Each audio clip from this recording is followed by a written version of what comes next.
Hi, I'm Moonwater Silverclaw, and I'm the founder of GoddessHasYourBack.com and the author of 9 books. Today we're going to talk about how witches shift from life as a solitary to being in a coven. I practiced being a solitary for over 10 years, and then when I joined a coven, things changed. It was a big adjustment. I have 3 insights for you. The first one is prepare to adapt to other people's schedules and preferences. When you're in a coven, you need to adapt to people's schedules. Everyone has different types of pressure. Each person has their own schedule, and lining those schedules up can be a challenge. In the beginning, you may have to find yourself compromising with other people's schedules. Since you're new to the group, you may have to stretch. When dealing with that moment, you may need to find times to relax and give yourself more energy so that you can stretch to accommodate other people's schedules. Our second insight is acknowledge you may feel uneasy in the beginning.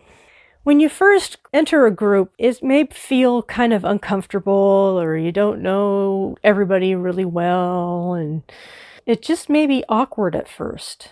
In order to ride out the first beginnings of feeling uneasy with a group, you need to nurture yourself in order to have that capacity to stretch. Because this coven has a set routine, as a new person, you may have to adapt to it. The third insight is make sure you ground before and after a meeting. So when you're going through your day and you know that you have a meeting coming up that evening, basically, you want to make sure that you schedule time for grounding and centering, especially right before you go to the meeting.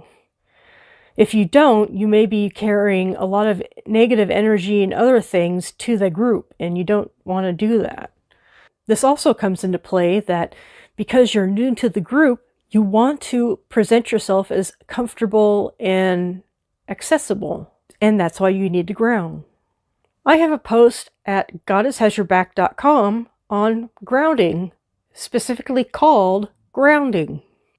You want to make sure that you ground after the ritual, because if you don't, you'll be bouncing off the walls for days because of all the energy that's raised within circle, because you have multiple people and that multiplies the amount of energy that is created.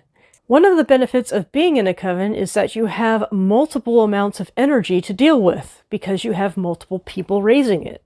With this abundance of energy, the ritual that you're doing has more power, and with more power takes more responsibility in making sure you ground that power. In summary, the 3 insights are: number 1, prepare to adapt to other people's schedules and preferences.